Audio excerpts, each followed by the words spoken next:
Hello. It is a huge pleasure to welcome you to this virtual meeting of York Historical Association hosted by Bootham School. And I know that we've got people from all over the world joining us today, so it really is a pleasure to welcome you here this evening.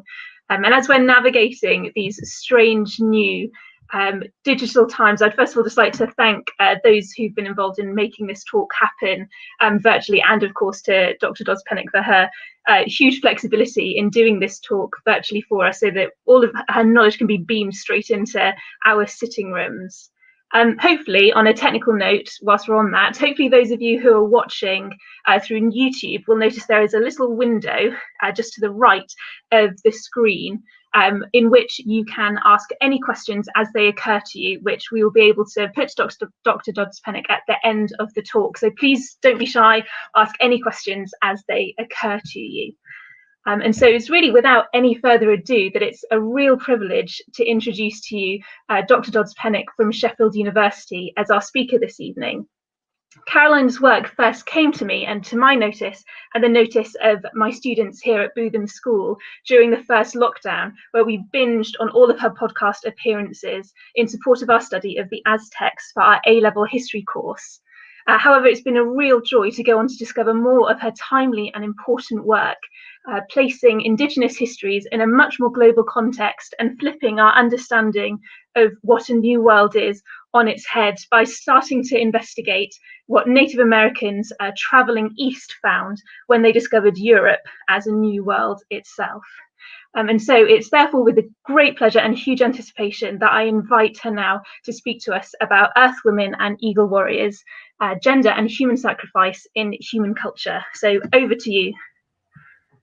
Hi, everybody, and thank you so much for the kind invitation and for the generous introduction, which makes it sound like I'm going to talk about something entirely different to what I'm going to talk about, because I'm actually dipping back into the research from my first book, which was on gender and human sacrifice in Aztec culture. I'm working on this other book at the moment about Native Americans who traveled east during the 16th century before the founding of Jamestown, and a lot of those were Aztecs or Mexica people, more properly as we call them.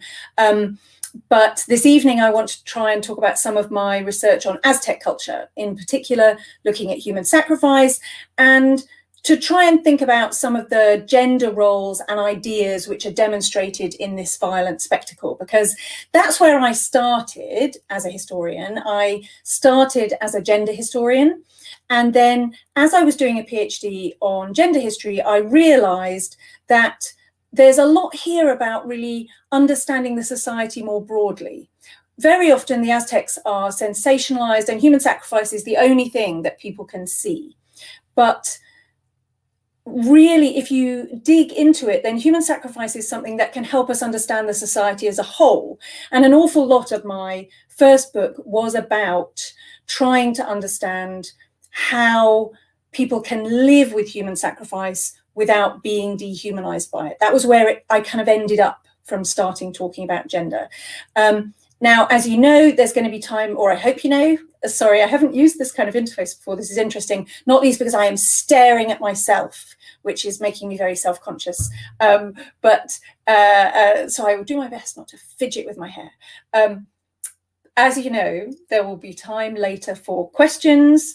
But if there is anything that particularly baffles or interests you as I'm going along, then you're very welcome to ask for clarification, and I can see the comments down the side. So hopefully I'll be able to pick up on things as we go along if anybody has any particular clarifications they want to make.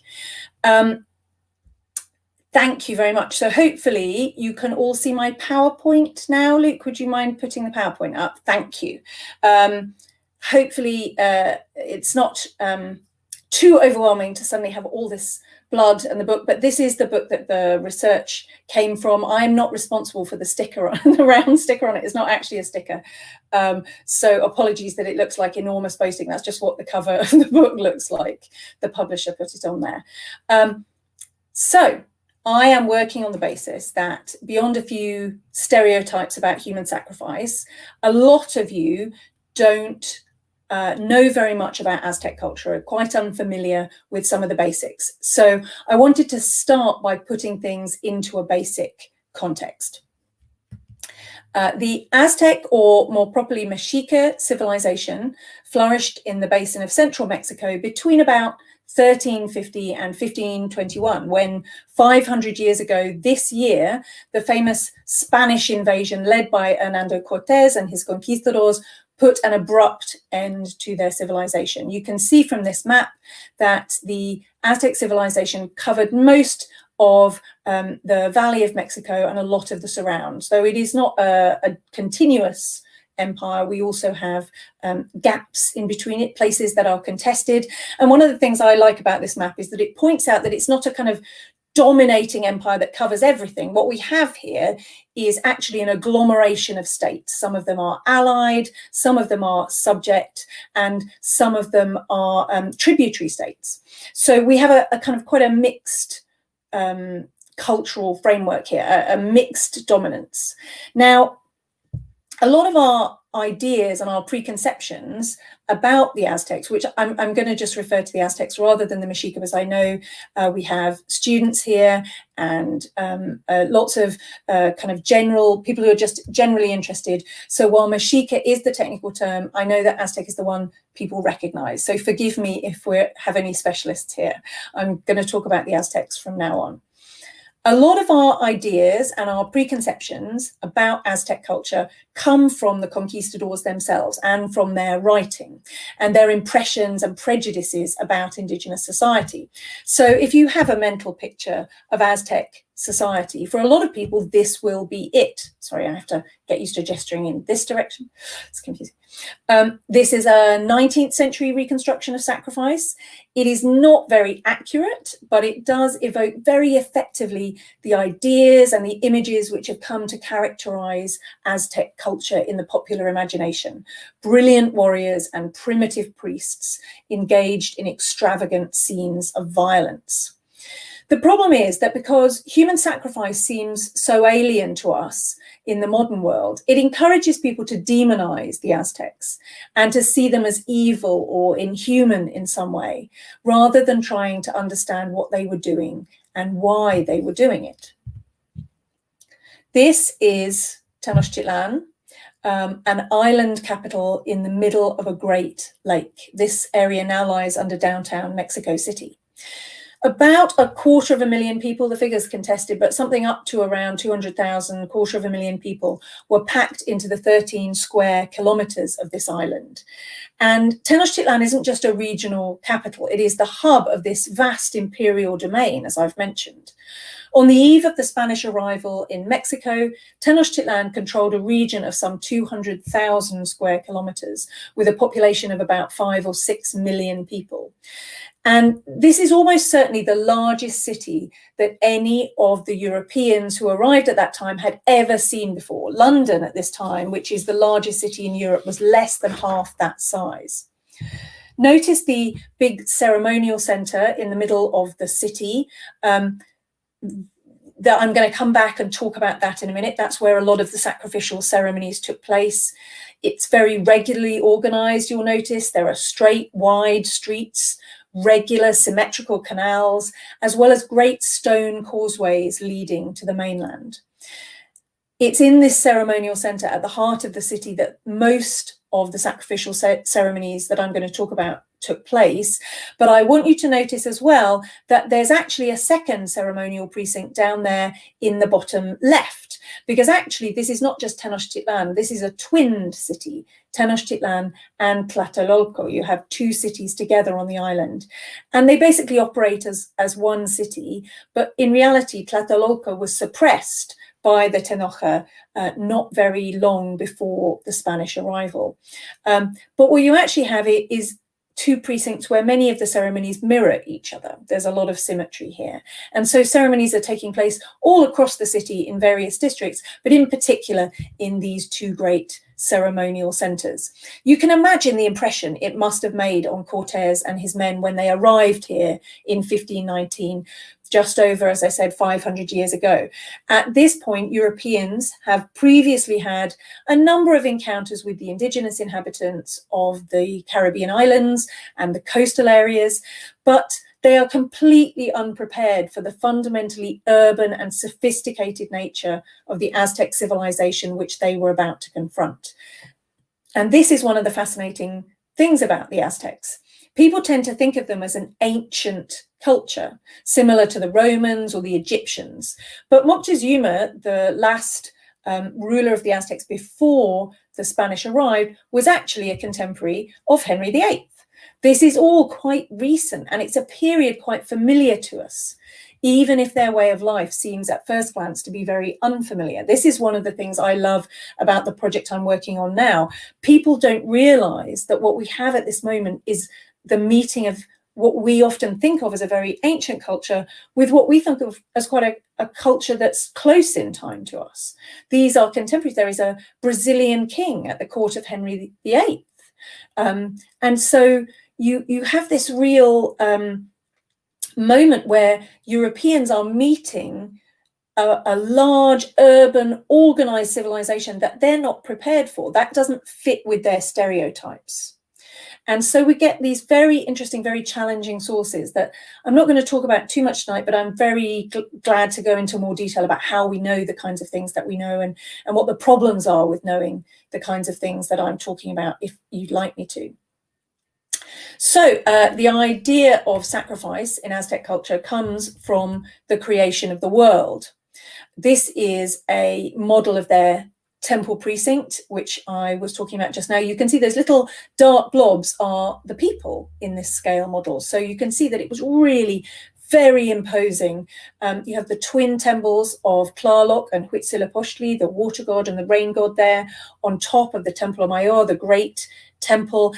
And given that the rest of the city is almost exclusively single-story buildings, this is very, very visible. The ceremonies that take place on top of the Templo Mayor, on top of the pyramid, are very, very visible. Emma is asking me whether there are a lot of primary sources for Aztec civilization, and I am going to come back to that in the questions afterwards, if you don't mind. It is a great question. If we get hundreds of questions and it gets lost, please ask it again. I think that very unlikely, but please do ask me again, because it's a big question and it will absolutely derail me if I start talking about it now. But I would love to come back and talk about it, because it's a really interesting one, because so much is destroyed by the Spanish arrival. So I promise I will come back to that question, Emma. Now, the idea of sacrifice in Aztec culture, I'm simplifying, but essentially it comes from myths around the creation of the world. A reciprocal blood debt is established in which the gods let blood from themselves in order to bring life to humans. And so, in turn, the Aztecs were to keep their gods supplied with blood in order to sustain the world. I'm going to try and talk about this later if I haven't rambled on too long by then. Now, the Templo Mayor precinct was found in the center of Mexico City in the 1960s when they were excavating for a new subway system. You can see here in this picture that I took in Mexico City the layers of the temples, because it was built up in stages. And you can see how central it is to the urban modern center of of Mexico City today. It's right by the cathedral and by the big Zocalo center, and it's just in the center of the city. And this is one of the reasons that we don't have that much archaeology for the Aztecs themselves, for their city, because it's under Mexico City. Most of it is underneath Mexico City. One of the interesting things, though, about the excavations there, I mean, they are fascinating. There's so much rich archaeology, but they've lent weight to the claims of chroniclers that there were 78 buildings or so in that ceremonial precinct. People poo-pooed this for a long time before the 60s. They said, no, it can't possibly have been as big as that, can't possibly have been as important as that. But the excavations, which are ongoing, have increasingly suggested that the early chroniclers were right, and it was this enormous precinct. There's rather more left of the Tlatelolco pyramid, or at least it's easier to see. This is, remember, the one down that was in the bottom left. And I wanted to show it to you because this, which is the Plaza de las Tres Culturas, the Plaza of Three Cultures in Mexico City, is really fascinating for the way it brings together Aztec or Tlatelolca culture, colonial culture, and modern culture. That's what you see there. The white convent, you can see the temple. It's really frustrating me not to be able to point properly, but you can see the outlines of the base of the temple and the smaller buildings around it, the smaller structures around it. And then you can see the Church of Santiago, St. James, the patron saint of conquistadors, which was built right on top of it, trying to appropriate that spiritual energy. It's a bit of a mixed message they're sending to the people who worship there, but very, very interesting. And the white convent there is the former monastery of Santiago Tlatelolco, where actually some of our the people who helped produce our sources were living. Now, the ruins in Mexico City obviously aren't a great reflection of the city as it would have looked. So I just wanted to show you a picture of Teotihuacan, which is north of Mexico City. Now, this was slightly creatively reconstructed by Victorians with cement, some of it, but it does give you more of an idea of some of the impression that the city must have made and that the temples must have made. It was occupied until around the 7th or 8th century by a group of people we usually call the Toltecs. And the Aztecs, when they were migrating down from northern Mexico, before they settle in the Valley of Mexico, they passed by Teotihuacan, we know, and were inspired by it and by what it looked like. And they chose to mirror their own precinct on it. This is a picture of the Temple of, the Temple of the Moon from the top of the Temple of the Sun. So there are, we can get a sense of the scale of the pyramids and how many of them there were from Teotihuacan. Now, anyway, the Great Temple of Tenochtitlan was visible from throughout the inner city. That's important to realize, because it meant that the annual round of rituals and sacrificial ceremonies normalized the reality of human sacrifice into the daily lives of men and women. I love this image from the Codex Magliabechiano because it's actually very accurate, not because it's to scale, because it's obviously not to scale, but because we see women as well as men witnessing the sacrifice, being sort of actively involved. And what you see down in the bottom left corner there is a left. Sorry, it's confusing because I'm the opposite way on the screen, sorry. Down in the bottom left corner there, what you see is a warrior taking home the body of his captive after he's been sacrificed, something I'm going to come back to. I'll talk about that in a minute. And it's really important to remember that the centrality, the certainty of death was made plain to all members of Aztec society. But men and women interacted with this domain of divine obligation in very, very different ways.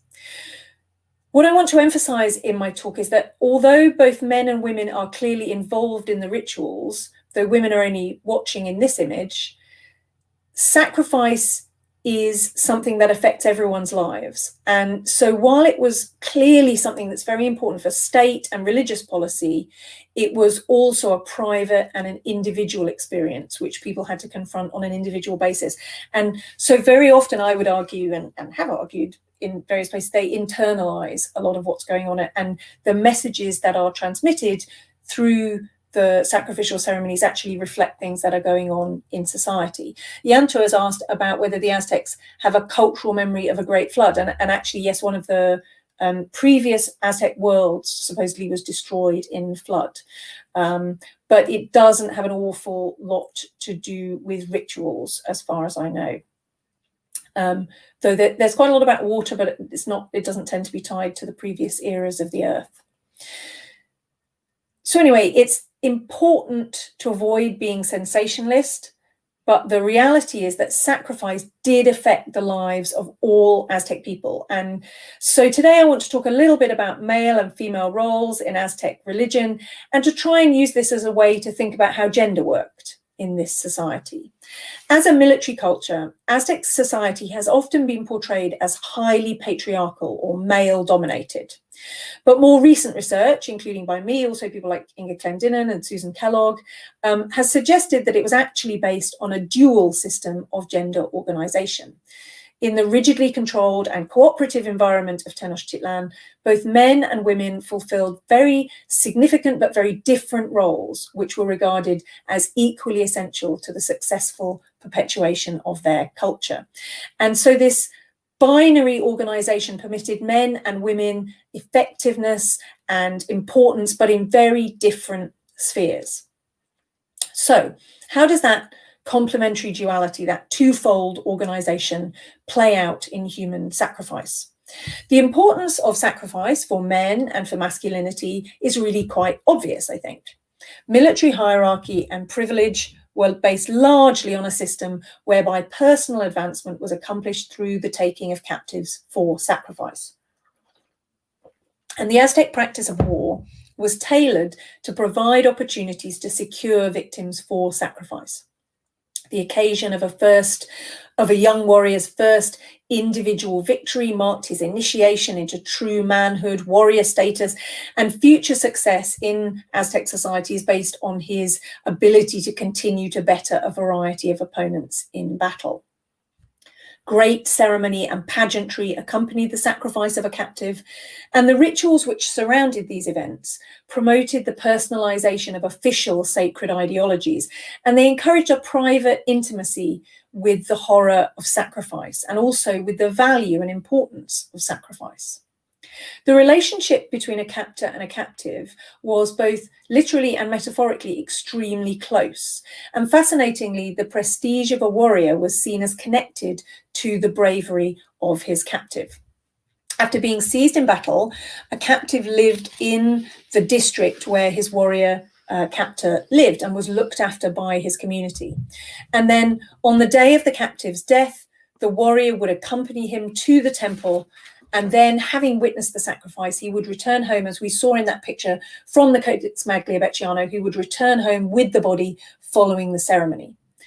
A portion of the body, the best bit, the thigh, supposedly the tenderest, was sent to the Tlatoani, the ruler, and the rest of the body was consumed in ceremonial cannibalism by the captor's family and friends.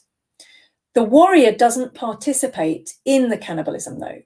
He stands apart, dressed and painted in white. And his abstinence from the festivities emphasizes the closeness of the relationship which was developed between the two warriors, the captor and the captive. A 16th century account from the Florentine Codex explains the warrior's actions like this. The captor could not eat the flesh of his captive. He said, "Shall I perchance eat my very self?" For when he took the captive, he had said, "He is as my beloved son." And the captive had said, "He is my beloved father." This ritual exchange, which took place following the capture, emphasizes the importance of mutual respect and, theoretically at least, acceptance in the process of sacrifice. In standing apart, the captor gave honor to the victim by refusing to eat the flesh of his metaphorical son. And it also provided a constant reminder to his family and community and to himself that he too would probably die in the same way, or at least was idealized that he would hope in a way to die in the same way in another city. Here, the importance of sacrifice in determining and maintaining and promoting masculinity is really clear. Men are honored as warriors, as captors, and as victims. So where did women fit into the scheme of human sacrifice? In a single round of the Aztec religious calendar, there were about 90 instances of human sacrifice. Most of them involve sort of generic captives or victims. It doesn't say exactly who they were. But 37 ceremonies have explicitly and deliberately gendered victims, 21 of them male and 16 female. This this table is based on my analysis of the Florentine Codex's ceremonies. Again, I'll talk a bit about sources after, as I've said. Now, evidently from this, both men and women fulfill necessary roles in sacrifice. In most of these, what we call gender-identified instances of sacrifice, the victims were what we call ishiptla, or impersonators of the gods, individuals who embodied the deity which the ceremony was intended to honor. And so if we compare the themes associated with the various male and female ishiptla, the powers of the various deities that they're impersonating, I think we can start to get a sense of the functions of masculine and feminine influence in Aztec belief. I should say I was really proud of this table when I did my book, because I'm not really a data person. So just the idea of having percentages was really groundbreaking for me. Now, this table, I'm sorry that the text is tiny on some people's screens. There isn't a lot I can do about it. Hopefully you can see enough to get the gist of what I'm talking about, but I'm going to do my best to just talk through what's on the slide anyway. So hopefully you'll understand what I'm getting at. This table lists the most important themes associated with the deities who are impersonated by the male Ixtla.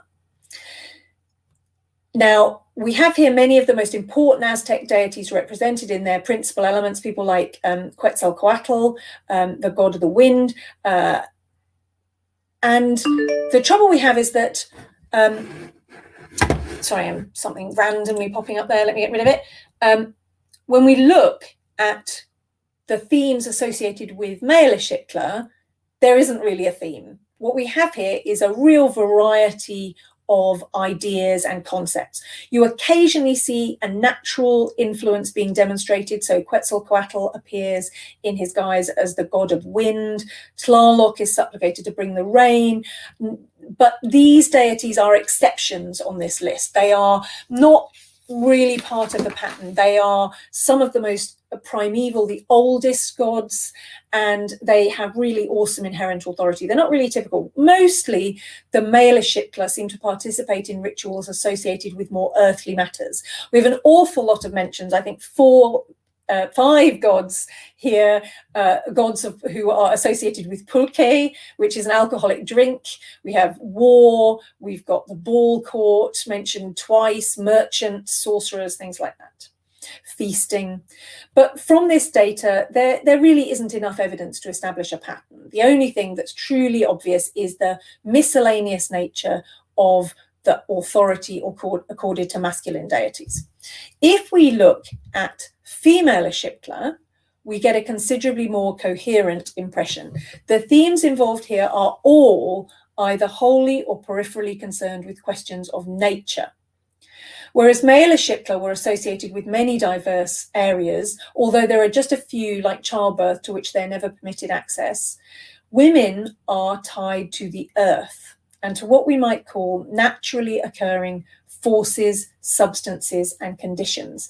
Now, I don't have time to go into the theoretical implications of this in great detail, but I should just say that being connected to nature and to the earth has a lot more positive attributes in indigenous culture than it does in Western and Christian identities, where nature is often opposed to culture. You don't see that here.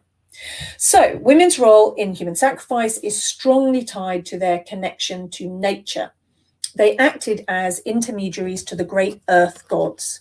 Female Aztecs were invested with an innate and ominous power by their association through childbirth with the potent earth force and its deities. And this gave them access to energies which were at once powerfully creative and also potentially destructive. The earth was seen as both the giver and receiver of life. And this dual power was understood to be embodied in human women, just as it characterized female deities. This association of femininity with both death and life is equally visible in the violent, often dismembered sculptures of women which appear in Aztec art. This is a sculpture of Coatlicue, serpent skirt, from the Museo Nacional in Mexico City. And what you see here is that she's been decapitated and you have serpents instead in place of her head. Serpents represent blood, and serpents or snakes are a symbol of regeneration because they shed their skin and are reborn. So they are both death and life. She's wearing a necklace of hearts and hands, you can see. Those things that, so you see the heart and then the shape next to it, I don't know what it looks a little bit like. It's a sort of almost an oval, is a heart, and then there's a skull here. But those are in close proximity to her breasts, which represent nurturing. Ritual impersonators of this earth deity actually are decapitated during sacrifice, so kind of retelling her story. And there's a whole thing about how women are the only victims to be decapitated as the form of death, which is really, really fascinating, but I'm not going to go into now. If I can, though, just digress for 1 minute, maybe 2 minutes. One particular instance of female sacrifice in Aztec mythology, I think, provides a particularly good illustration of the importance of female roles in human sacrifice. But sometime between the early 12th and the early 14th centuries, before they settled in the Valley of Mexico, the Aztec people lived a nomadic existence.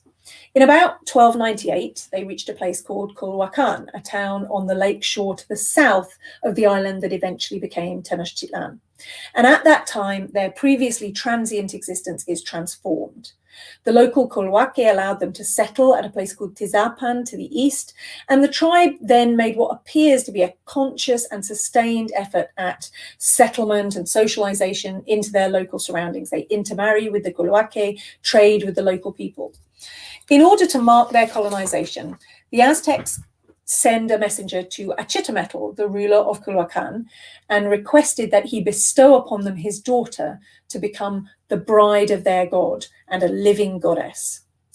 A significant misunderstanding occurs at this point. Achitometl correctly identifies the request as a great honor, but fails to fully realize its implications. So he grants the Aztecs his daughter, and she is carried with great solemnity to Tizapan, where the Aztecs are settled, remember. Now, Achitometl wants to go to the festival where his daughter was to become a living goddess. So he and his dignitaries, dressed in their finery and bearing gifts to honor the gods and so on, they proceed to Tizapan, where they are welcomed by the Aztecs. After eating, Achitometl and his court are invited to enter the temple and perform reverences to the new goddess, and so the king, he comes into the temple, he starts to perform all these ceremonies, and so the story goes, he throws a handful of incense into a brazier, and the temple is illuminated by flames, and what he sees in the temple is a priest dressed in the skin of his daughter. In keeping with tradition, she has been sacrificed and flayed as an ishiptlatl of Toshi, our grandmother, perhaps the most inclusive, the oldest of the personifications of the earth goddess. Now, naturally, Achitometl is horrified at this point, and war ensues between the Aztecs and the Culhuaque, driving the Aztecs away and forcing their eventual settlement at Tenochtitlan. The centrality of this female sacrificial figure is clear in Aztec history. She takes center stage at a pivotal moment in their past. But it's the motivations for her sacrifice that reveal the most interesting details about female power. Two versions of the legend exist in the chronicles.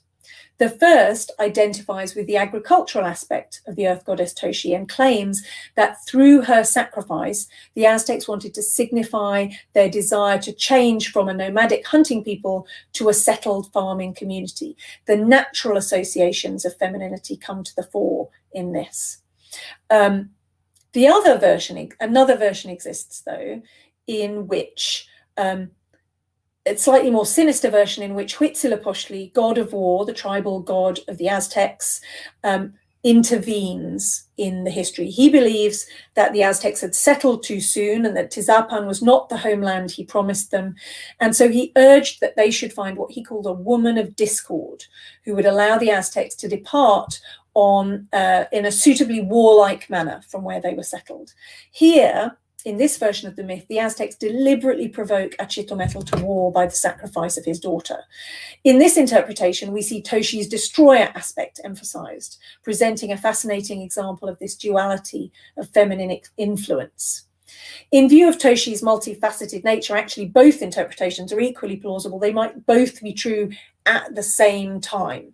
But regardless, it's clear that it's only through the channel of feminine influence that the will of the gods can be fulfilled for the Aztec people. Only a woman could provide an appropriate offering. Women perform for the Aztecs a vital function. In some instances, their specific role is a little ambiguous, but it's clear that their presence, the fact of their being there, isn't expendable. I'm going to come back to this female creative destructive duality, but first I wanted to go on to balance all this talk about femininity to explain a little bit more clearly where men fit into this story of sacrifice. While working out the functions of male and female victims is sometimes problematic, the gender of their executioners is never controversial. Male priests alone were charged with the terrible responsibility of the violent death of sacrificial victims. The obligation to provide blood was a masculine duty rooted in the mythical past of the Aztecs. And it's by looking at Aztec myths of the creation of the world that we can illuminate the male role in the collective association of the Aztecs with their gods and with the world. I should say I'm talking about myths, but there's a reason I talk about mythical histories, and that's because the Aztecs don't disentangle myth and history in their belief. They believe in a cyclical history in which stories are told and retold. And for them, the mythical past is very much a part of their present and of that reality. It's not really, in my opinion, worth disentangling those two very much. We just have to use them for what Susan Gillespie called other truths. We need to see that there's something there beyond fact. We can use them to understand what's happening. Coming back to what I was talking about the Great Flood, actually, Aztec mythology, as I said, upholds a cyclical view of the universe, in which the idea is that the creation of nature and of humanity was repeated, trying to get them perfect.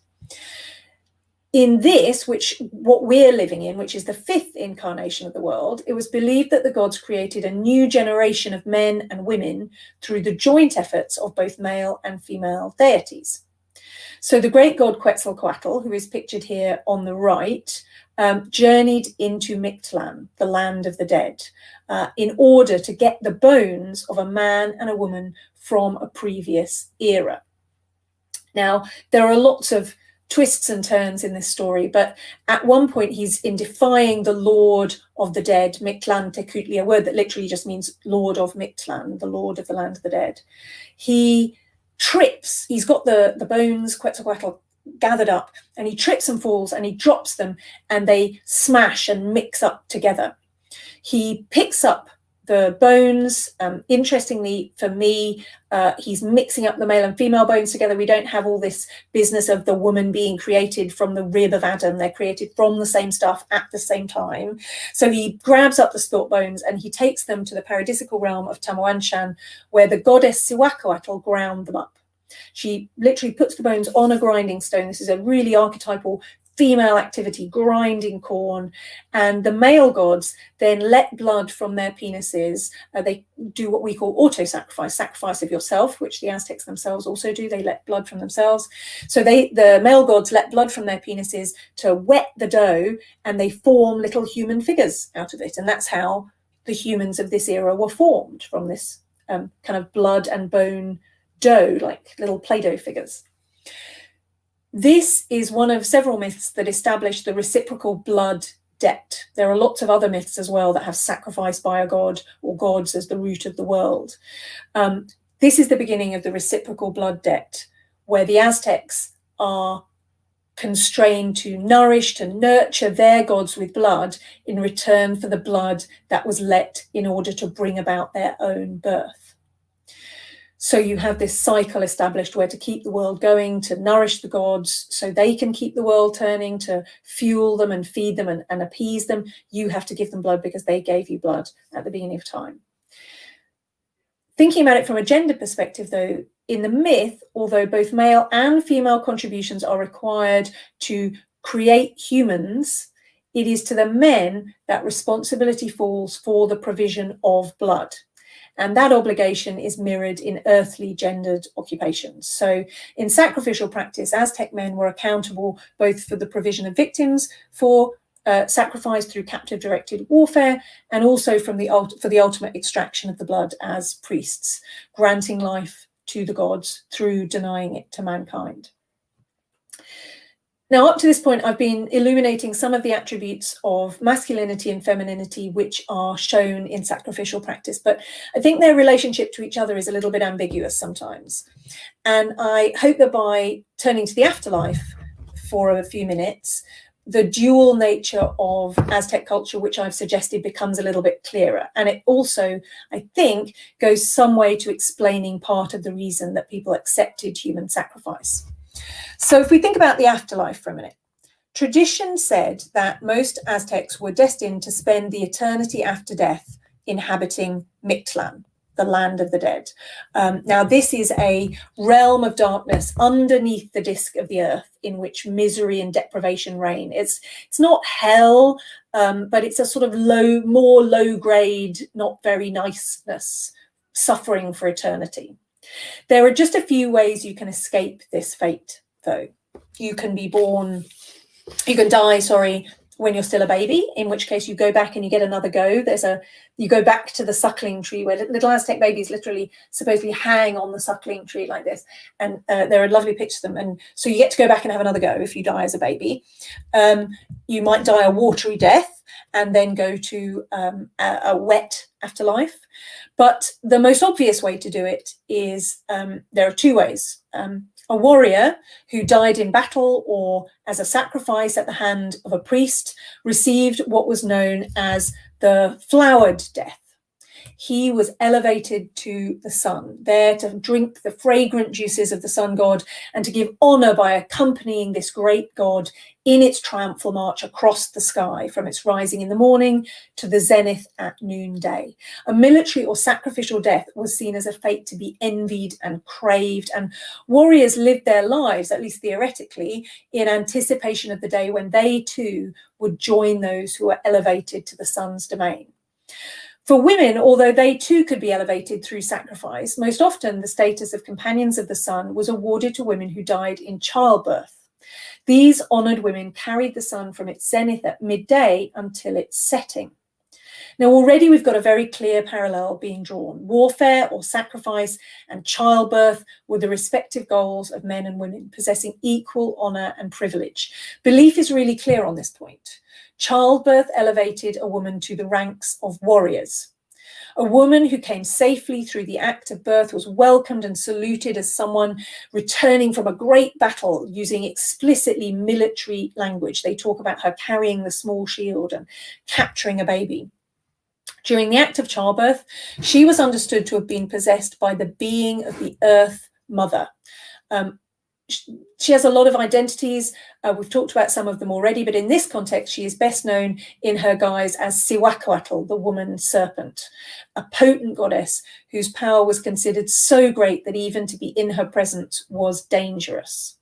Now, a woman who died during childbirth was believed to be permanently imbued with the power of that deity.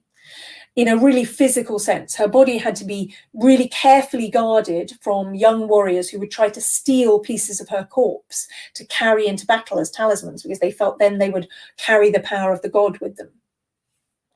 If we come back to the carrying of the sun, though, although we have this parallel between male and female, in this comparison, we can also see the fundamental distinction between male and female in Aztec ideology. Despite the fact that nominally both sexes share the privilege of escorting the sun in its daily journey, there's a clear distinction made between their roles, not only in terms of the duty itself, but also in terms of what comes after. So to the men, you have the task of accompanying the sun to its glorious zenith, leading and heralding the god to its luminous peak of resplendence at noon. The women receive the burden from the warriors and then carry the sun to the horizon, where they hand it into the hands of the people of Mictlan, the land of the dead. And the sun then has to fight his way through Mictlan every night under the disk of the earth, struggling and fighting with death in his dread land until he eventually arrives triumphant in the morning. And so to the men, we have accorded this glorious rejoicing, and to the women, a potentially dreadful responsibility, because the Aztecs lived in constant fear that the sun would fail to arise victorious. It's the ultimate fate of the sun's attendants, though, what happens to them afterwards, which provides the most interesting revelations about ideas of masculine and feminine. After 4 years accompanying the sun, it's like a promotion plan, the companion spirits move on, and they are destined to return to Earth. But the souls of men and women take very different forms. The essence of a man would go off and become embodied in the pure and resplendent beauty of one of the hummingbirds or butterflies, whose delightful destiny it was to dance forever in the sunlight and sip the nectar. A very different fate was destined for women once their time in the sky was exhausted. The spirits of women who died in childbirth were cursed and bring suffering and affliction to all to cross their path. These were the Siwatete, or the woman gods, sometimes translated more poetically as celestial princesses. They visited the earth on 5 ceremonial days of great ill fortune, haunting the crossroads and seeking out victims. Pregnant women and babies had to be protected from their evil influence. They were very dangerous spirits. From these malevolent spirits would arise the tsitsimime, a word that doesn't have a good English translation, is usually translated as devil women, but that's got a lot of Christian overtones in it. But for our purposes, it'll work. These tsitsimime would devour humanity at the end of the 5th age. This transformation from nurturing figures into goddesses of destruction is typical of the obsession with death and its appended earth forces that characterizes Aztec society. A fine line separates the powerful, life-giving female creativity, because remember, these are women who died in childbirth, from its binary opposite, power for harm. Unfortunately, of course, you have these women, they seem to be condemned to a much less pleasant fate than their male counterparts. You can see one of them in this picture from the Codex Magliabechiano here.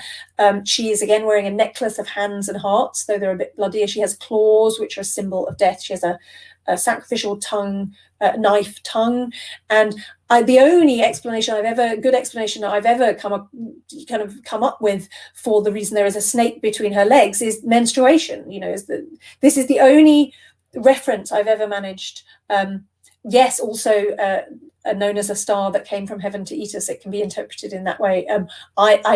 There's so many layers here and so many possible interpretations, and sadly some of them are lost to us, but anyway, it's an amazing image, and you can see these are scary figures, but they are also, and this is an important point that I want to kind of conclude with, although women are being reincarnated into violent spirits whose powers tormented humanity, they are also being elevated to the status of goddesses. Although women who died in childbirth were transformed into violent wraiths who are doomed to haunt mankind, they are not subordinated by this. If we look at the afterlives of men and women in a facile but, you know, sort of informative way, essentially, men become trivial, happy animals, and women become these powerful but not very pleasant goddesses. It's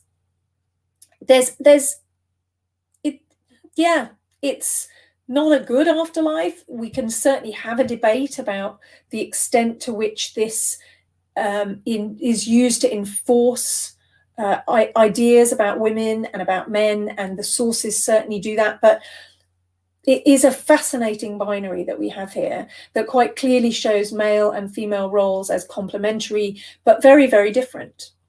And I'm going to stop there, although because I said I would talk for 45 minutes, so I make that 45 minutes. I'm quite pleased with myself. I think it's about bang on 45 minutes.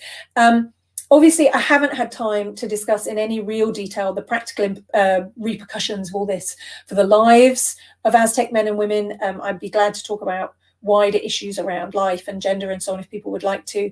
I do hope, though, that I've managed to demonstrate just a few of the complexities of Aztec ideology, and to show you that although women in Aztec society could be objects of apprehension, they really shouldn't ever be underestimated. Thank you all very much for listening. Yeah.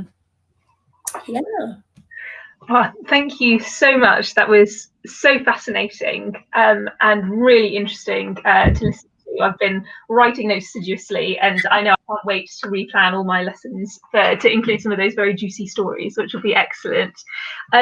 So do feel free if you've got any questions. I know a few probably have been sitting on questions whilst Caroline was speaking, so please do start posting your questions. But I think let's start with Emma's question, which I think seems a fascinating one. So where is the primary material for your research to come to this? How much has been destroyed, and how much of what is known about the Aztecs learned directly from them? Yeah, it's a really good question. It's the short answer is that almost nothing we have about indigenous Tenochtitlan is directly from the Aztecs. When the Spanish arrive, Archaeology accepted, of course, there is some archaeology. But if we're talking about alphabetic sources, nearly all of them are destroyed by the Spanish in the first fervor of conquest. They are worried that this great library of fabulous pictographic texts is corrupting and is all religious, and so they destroy all of it. There's a conflagration of the archives, essentially. There are maybe, it's contested, but 12 or 13-ish texts from central Mexico altogether, but none of them that have some from before the conquest, but none of them are from Tenochtitlan itself. There are some pictographic texts from after the conquest, which were created by indigenous people and were either created by themselves or were recreated under Spanish aegis or on Spanish orders, because you then get missionaries and people who realize they've made a mistake, actually, and they did want to preserve some of this culture. An awful lot of our information comes from things like the Florentine Codex, which I mentioned, which are basically big collections of information made by missionaries. So Bernardino de Sahagún is a good example. He wrote or edited the Florentine Codex. He is a Franciscan friar who arrives in Mexico in 1529, so after the conquest, and he interviews hundreds of indigenous people with the assistance of young indigenous nobles who have been educated at the college at Tlatelolco. And it's about 40 years worth of work that he does. So between 20 and 40 years, he's working on it kind of pretty consistently for at least 20 years or so. And he produces this enormous 12-volume history of the Aztec people.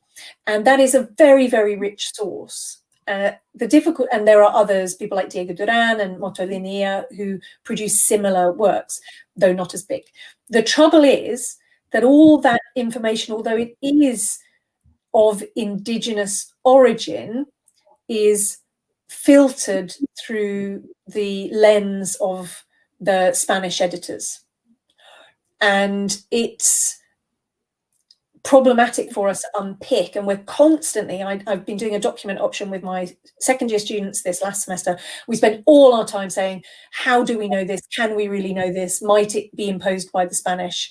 The thing for me that bears out this sort of the picture of gender that I'm talking about as being something that's coming from indigenous people is that it's hard to imagine it being invented by the Spanish.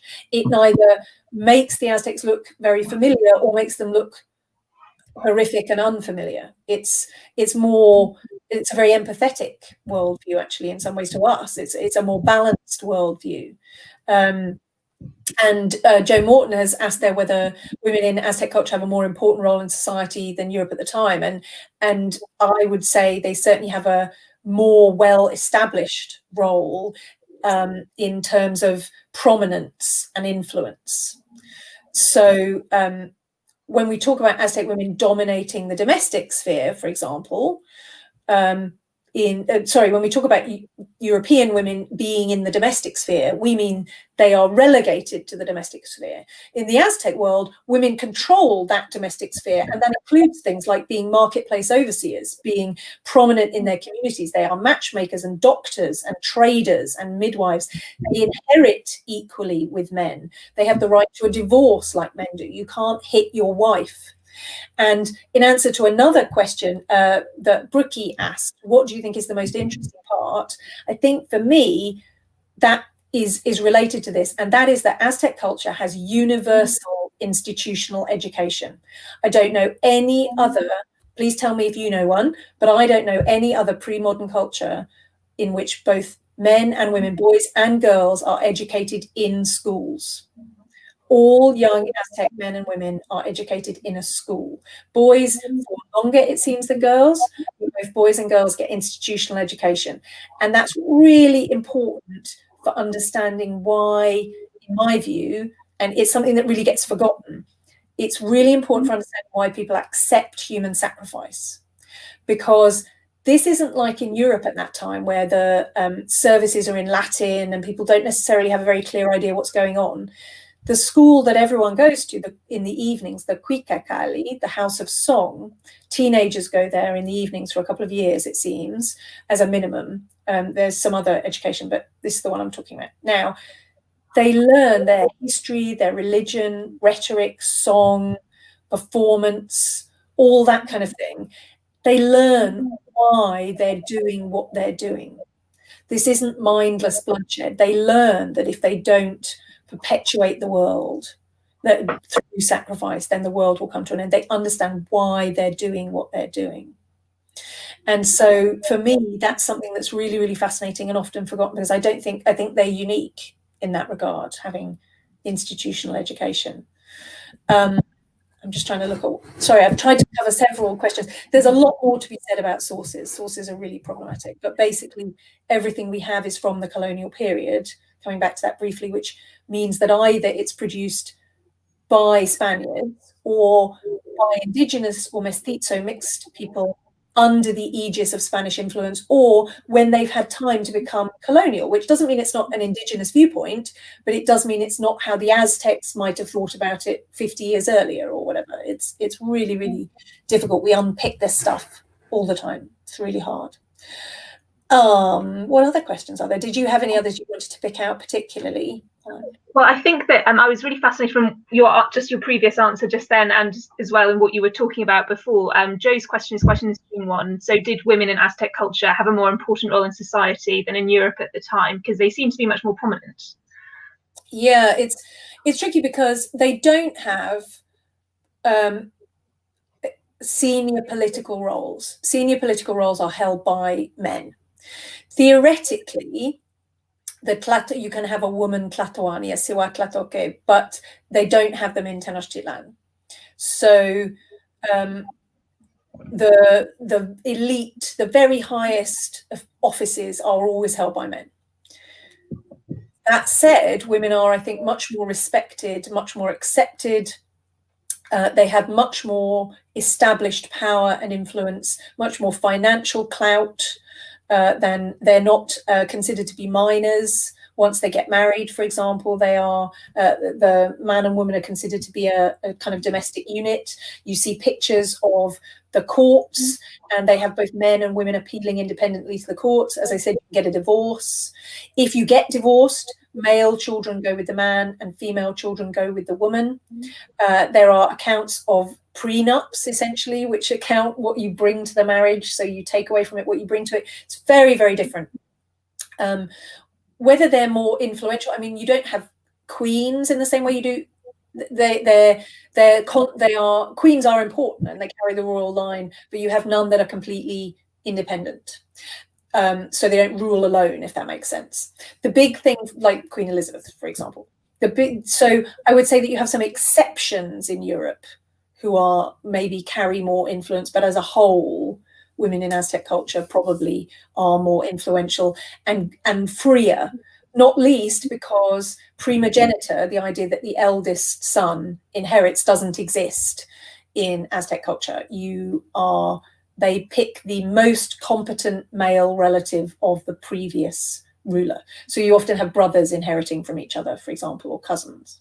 It's very interesting. So women are alleviated both of the sole burden of childcare, because after a baby is weaned, so probably in Aztec culture when they're about 3-ish, the male children go off with the man to learn male jobs and roles, and the female children go with the woman. So men have to do half the childcare, or at least a significant proportion of the childcare. And the women's role is very much valued in Aztec culture. There's a very interesting question here from Elizabeth to sort of change direction a little bit. So did the conquistadors adopt any Aztec culture upon discovering this whole new world of cultural norms? Did anything make it back? Well, this is sort of a little bit what I'm talking about, is about we have an awful lot of indigenous culture that makes its way from the Americas to Europe. So the drinking of chocolate is an indigenous practice. Smoking is an indigenous practice. I've got some colleagues who are working on Native American ideologies who would argue that sort of the British meeting with Native North American groups produces a lot of Enlightenment thinking, actually. So there's some really interesting stuff. More obviously, in terms of the more specific question, what you have is the creation of a colonial culture which incorporates aspects of both. Europeans do tend to try and keep themselves as, in the early period, stand out and be Spanish and so on. But very quickly, they start intermarrying with indigenous women. So unlike in British North America, where intermarriage is very, very uncommon, almost immediately conquistadors start intermarrying with indigenous women. And so their households are full of indigenous culture, of indigenous food, of the upbringing of children, mestizo children, and also Spanish children, because an awful lot of the servants are indigenous women, by Aztec women. So you very, very quickly get a climate in which you're kind of living in a world where you may be trying to preserve aspects of Europeanness. So, for example, they import grapes and olives to try and have the olive oil. They import wheat. And there's a big thing about how Europeans prefer white tortillas rather than maize tortillas, for example, because they want to keep with European traditions, and it's a status thing, and they're more expensive. But very, very quickly, foodstuffs, clothing, because it's more practical in that climate, and in particular, just living with people, learning languages. The Mexican Catholicism, as I'm sure Javier, who's been commenting, which is who lives in Mexico, as he said, he lives.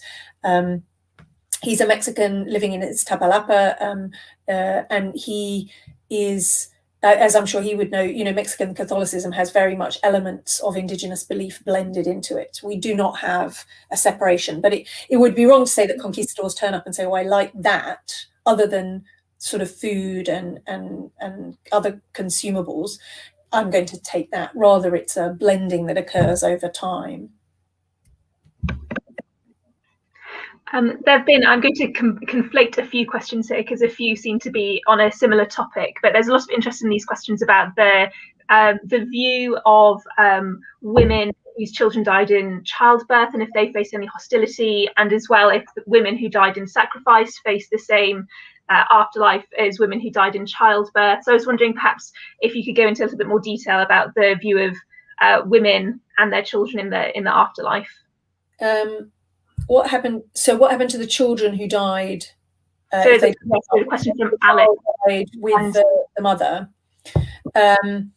So if the child died with the mother, the child would go back to the suckling tree and have another go. The baby's spirit would go back. There is fear of women who are dying in childbirth. Essentially, they wall them up inside bathhouses, sweat houses often, and that's a fear of what's happening there. It's not very nice. To the counter, the Aztecs have incredibly advanced antenatal and prenatal care by our standards. So if a woman, she couldn't deliver a baby, the midwife was skilled enough to insert an obsidian knife through her vagina and dismember the fetus and remove it to try and save her life. The kind of thing that really is not imaginable happening in Europe at that time. So you have really advanced medical care in some ways, but there's a lot of fear of those women and of their spirits. But the babies just go back and have another go. If the baby survives, it survives. There's nothing in the sources that suggests they're a subject of fear. But we have this idea that the women who die in childbirth are kind of frightening, and that's true. But at the same time, you have these incredibly touching, intimate descriptions of how her husband will watch over her body for 4 days before she's able to be, to have her funeral rites. And he will sit with her and care for her body during that period and mourn for her, to prevent any predations being, to prevent people stealing bits of her body and things like that. Did I answer the question you were asking? I think so. I think there was some interest as well in what the fate of women who were sacrificed would be in the afterlife. Yes. That's hard to tell, actually. They're not really weirdly mentioned in the sources, the afterlives of women who died in sacrifice. My suspicion is that because of the binary gender roles, they would have gone to join the Cihuateteo, but it's not clear. I don't have a good answer to it. they almost certainly would have joined the Companions of the Sun, but it's hard to tell. The men, I forgot to say, didn't I? They went off to become did I say they become hummingbirds and butterflies, and they sip the nectar? And I did say that. But what I meant to say was that Inga Clendinnen, it seems a weird thing, doesn't it? The idea of a big warrior going off and becoming a butterfly. And then Inga Clendinnen, she said the same thing. And then she went to Mexico and she saw these huge clouds of butterflies. And it's like the warriors dancing and kind of swirling in the feathers. So it's easier to imagine when you think of the butterflies and the hummingbirds in that kind of collective way. Was there anything else you particularly wanted to pick up on? I was going to say Louis Abbas, I don't know which, asked whether the Aztecs had contact with Asian civilizations, and there's no evidence for that. There's some speculation about it, but I haven't seen a single shred of good evidence that happened. We do know that indigenous people in the Pacific are voyaging and went over long distances, but there's no good evidence for kind of global contacts in the mainland, even if it happened once, because of a boat blown off course or whatever. Yeah, no, it's people like to argue that, and I'm not saying this is where the spirit of the question is, but you get speculation about this because people want to say, well, this thing looks like that thing over there. You get these diffusionist theories like, well, how could the pyramids have developed separately from these other pyramids? But a pyramid is a very stable structure. As a good reason people build pyramids. There are some interesting questions which I quite like. I'm going to conflate two again, but there was one that said, is there a misconception that is widely understood about the Aztecs that you wish was better understood? And there was another question that was asking about what's your favorite, the thing that you find most interesting about Aztec culture? I think the favorite thing is the universal education that I talked about. I think that is the most interesting thing. It's the thing that gets forgotten and is the most important in understanding their world. In terms of misconceptions, I think Javier asked about the misconceptions, that it is done for glory in some way, that it is done because that it is enabled by a worldview that is inhumane or dehumanizes people. That's how people often try and account for it. The Aztecs are brutal, they're bloodthirsty. You only have to have a conversation about the Aztecs for, it's whatever that rule is about, however long a conversation on the internet goes on, sooner or later someone will mention the Nazis. It's the same as that. However long, the longer a conversation about the Aztecs goes on, the more likely it is someone will mention the Nazis as a comparison. And people, it's just a total misunderstanding of the way that it works and operates. And one of the things that most indicates the fact that the Aztecs were aware of how troubling this is. I mean, firstly, they're not the first people to kill for religion. They're not even, people kill for religion now.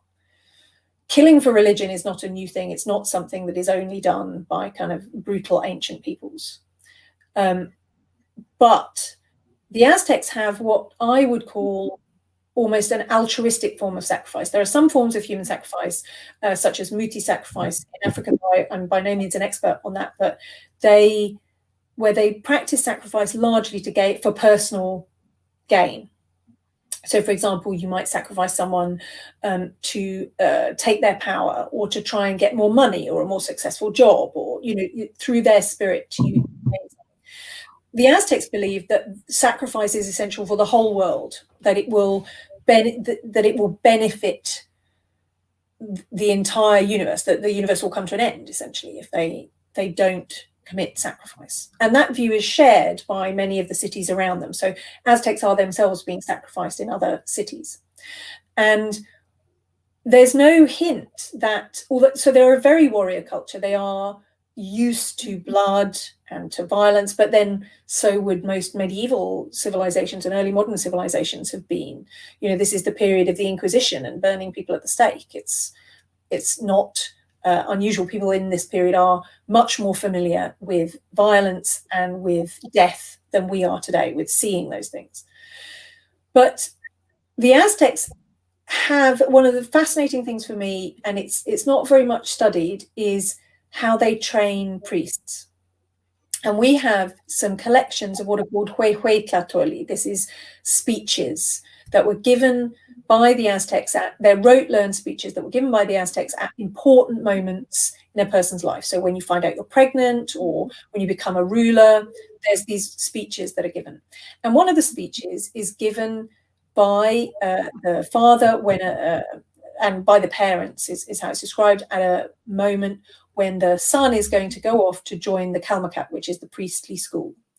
And the whole content of this speech is, contrary to most of the other speeches, is really alienating. It's all, your life as part of our family is over. You must not look back to us now. This is your life now. You have to focus on the job of the priest. It's all about divorcing them from their home life and from their family life. And then the training is really quite like army training almost. You have to do all of these rituals and practices with no sleep and fasting and self-mutilation, auto-sacrifice, so you lose blood, and then you still have to be able to perform these very precise rituals very perfectly over and over again. And anyone who fails at any stage is ejected, that isn't allowed to become a priest. So the training to become a priest suggests not that they find sacrifice easy, but that they're going to find it very hard. That it's like they're training them to do what they're told regardless, if you see what I mean. That you're being trained to be realize this is your role, and kind of human warmth is removed from it, and you must simply do the job in the order, do those rituals, and you are of the gods now. It's very, very interesting, that kind of separation. And I think it suggests that the Aztecs are aware of the difficulty of the job, rather than that they see human life as something to be casually thrown away. I think we've probably got time for one more question. I don't know if there's one that particularly grabbed you that you wanted to have a go at.